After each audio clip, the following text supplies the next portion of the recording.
السلام علیکم dear students, how are you آل؟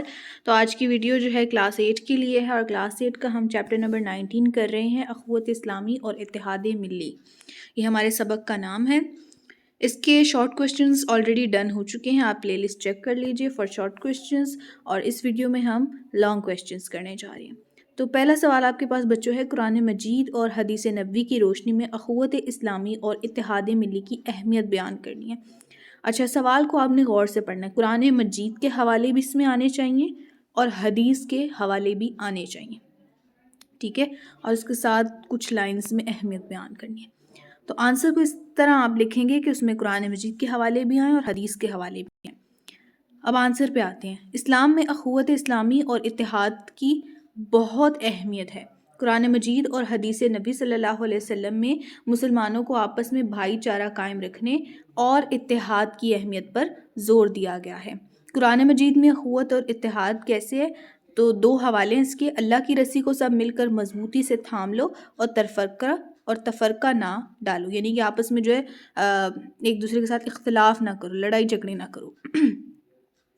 اس کے بعد سیکنڈ جو حوالہ ہے وہ آپ دے سکتے ہیں، مومن آپس میں بھائی بھائی ہیں، پس اپنے بھائیوں کے درمیان صلح کراؤ، ٹھیک ہے، تو یہ بھی آپ لکھ سکتے ہیں۔ سورہ حجرات کی آیت نمبر 10 ہے۔ اس کے بعد حدیث نبی صلی اللہ علیہ وسلم میں اخوت اور اتحاد کیا، یعنی کہ حدیث کی روشنی میں ہم کیسے بتا سکتے ہیں، اس کی اہمیت کا اندازہ کس طرح کر سکتے ہیں۔ مسلمان آپس میں ایک جسم کی مانند ہے، یعنی ایک جسم ہے، اگر جسم کے کسی حصے میں تکلیف ہو تو پورا جسم بے چین ہو جاتا ہے، ٹھیک ہے۔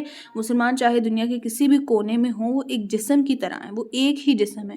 اگر کسی ملک میں مسلمانوں پر ظلم ہو رہا ہے تو دنیا کے ہر گوشے میں جہاں جہاں مسلمان بستے ہیں ان کو بھی اس کی تکلیف کا اندازہ ہوگا۔ تم میں سے کوئی شخص اس وقت تک مومن نہیں ہو سکتا جب تک کہ وہ اپنے بھائی کے لیے وہی پسند نہ کرے جو اپنے لیے پسند کرتا ہے۔ تو یہ جو ہے حوالہ، یہ بھی آپ لکھ سکتے ہیں کہ کوئی شخص اس وقت تک مومن ہی نہیں ہو سکتا، اس کا ایمان ہی کامل نہیں ہو سکتا کہ جب تک وہ اپنے بھائی کے لیے بھی وہ چیز پسند نہ کرے جو اپنے لیے پسند کر رہا ہے۔ اخوت اور اتحاد مسلمانوں کو آپس میں قریب لاتے ہیں اور انہیں ایک مضبوط اور کامیاب معاشرہ بنانے کی طاقت دیتے ہیں۔ نیکسٹ کوسچن ہے ہمارے پاس، اتحاد ملی کے فوائد لکھیں۔ تو اتحاد ملی کے فوائد آپ نے پوائنٹرز کی صورت میں لکھنے ہیں۔ اب چونکہ آپ پوائنٹس کی صورت میں لکھ رہے ہیں تو ایٹ لیسٹ 8 پوائنٹ ضرور ہوں، بیکاز آپ کا جو لانگ کوسچن ہے وہ آپ کو 8 مارکس کا آتا ہے، تو اس کے اندر ہم ایٹ لیسٹ 8 پوائنٹس ضرور لکھیں آپ لوگ۔ اتحاد ملی کے فوائد کیا ہیں؟ اتحاد سے ملک کی طاقت اور حفاظت میں اضافہ ہوتا ہے، معاشی ترقی ہوتی ہے اور روزگار کے نئے مواقع پیدا ہوتے ہیں، سماجی ہم آہنگی قائم رہتی ہے جس سے معاشرہ پرامن بنتا ہے۔ سماجی ہم آہنگی کا مطلب ہے کہ آپس میں ذرا جان پہچان بڑھتی ہے انسان کی، سیاسی استحکام حاصل ہوتا ہے اور بیرونی خطرات کا مقابلہ کیا جا سکتا ہے۔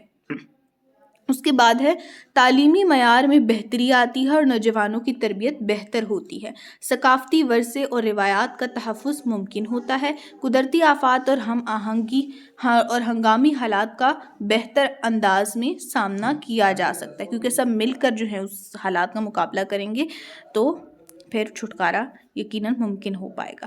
قومی فخر اور یکجہتی کا احساس بڑھتا ہے جو قوم کو مزید مضبوط بناتا ہے۔ نیکسٹ کوسچن پہ آ جاتے ہیں، کوسچن نمبر 3، مسلمانوں کا اخوت اسلامی اور اتحاد ملی کے اصولوں پر عمل نہ کرنے کے نتائج بیان کریں۔ کہ اگر مسلمان جو ہے اخوت اسلامی اور اتحاد ملی کے اصولوں پر عمل نہیں کرتے ہیں تو اس کے کیا کیا ریزلٹس ہمارے پاس آ سکتے ہیں سامنے۔ جب مسلمان اخوت اسلامی اور اتحاد کی اہمیت کو نظر انداز کرتے ہیں تو اس کے منفی اثرات پوری قوم پر پڑتے ہیں۔ اب دیکھیں، فرقہ واریت، نفرت اور گروہوں میں تقسیم کا سلسلہ شروع ہو جاتا ہے جس سے قوم میں اندرونی اختلافات بڑھتے ہیں۔ یہ تقسیم دشمنوں کے لیے فائدہ مند ہوتی ہے۔ جب مسلمان آپس میں لڑنا شروع ہو جائیں گے تو obviously دشمن کے لیے جو ہے ایک بہت گریٹ اپرچونٹی ہوتی ہے کہ وہ اس بات کا فائدہ اٹھا لے اور آپ کو شکست دے سکے، اور وہ مسلمانوں کو مزید کمزور کرنے کی کوشش کرتے ہیں۔ اچھا، یہاں پر میں نے کچھ جو ورڈز ہیں نا ان کو ایز اے پوائنٹر کے طور پہ آپ کے لیے ڈفرینٹ کلر میں لکھا ہے، جیسے کہ یہاں پہ اندرونی اختلافات ہے، تاکہ آپ کے مائنڈ میں رہے کہ آپ نے کن کن پوائنٹس کو ڈسکس کرنا ہے۔ آپ چاہیں تو ان کو ہیڈنگس بھی بنا سکتے ہیں۔ دین ہمارے پاس ہے معاشرتی لحاظ سے اتحاد کی کمی سے بھائی چارے اور باہمی محبت میں کمی آتی ہے. لوگ ایک دوسرے سے بس نفرت ہی کرتے ہیں, ٹھیک ہے, اور افراد میں حسد, بغض اور خود غرضی جیسی برائیاں جنم لیتی ہیں. ہر کوئی اپنے اپنے مفاد کے لیے جو ہے نا اپنا رول پلے کر رہا ہوتا ہے. اس سے اخلاقی اقدار زوال پذیر ہو جاتی ہیں, ٹھیک ہے, اور معاشرہ مثبت رویوں سے دور ہو جاتا ہے. اخلاقی اقدار یعنی کہ جو آپ کی اندر کی جو مطلب کہ جو آپ کے اخلاق و کردار ہیں, ٹھیک ہے, وہ گر جاتے ہیں. اس کے بعد ہمارے پاس آ جاتا ہے اقتصادی لحاظ سے. اقتصادی لحاظ سے بھی یہ نقصان دہ ہے کیونکہ داخلی لڑائیوں اور بدامنی کی وجہ سے کاروبار اور سرمایہ کاری متاثر ہوتی ہے, جس سے غربت اور بے روزگاری بڑھ جاتی ہے. امن و امان کی صورتحال خراب ہونے سے ترقی کا سفر رک جاتا ہے. لوگ ایک دوسرے سے تعاون کی بجائے خود غرضی اور اپنے مفادات کو جو ہے وہ ترجیح دے رہے ہوتے ہیں. اس کے ساتھ ساتھ مسلمانوں کی اسلامی شناخت کمزور ہونے لگتی ہے. یہ 4تھ پوائنٹر آپ کے لیے کہ اسلامی شناخت بھی کمزور ہوتی ہے, کیونکہ دین اسلام ہمیشہ, یہاں پہ آپ کریکٹ کر لیجئے گا, ہمیشہ آ گئے شین ہے, ہمیشہ اخوت اور بھائی چارے کی تعلیم دیتا ہے. جب ہم اس پر عمل نہیں کرتے تو دنیا میں ہماری شناخت بھی متاثر ہوتی ہے. ان سب مسائل سے بچنے کے لیے ضروری ہے کہ مسلمان اخوت اسلامی اور اتحاد کے اصولوں پر عمل کریں تاکہ وہ ایک مضبوط اور کامیاب قوم بن سکیں.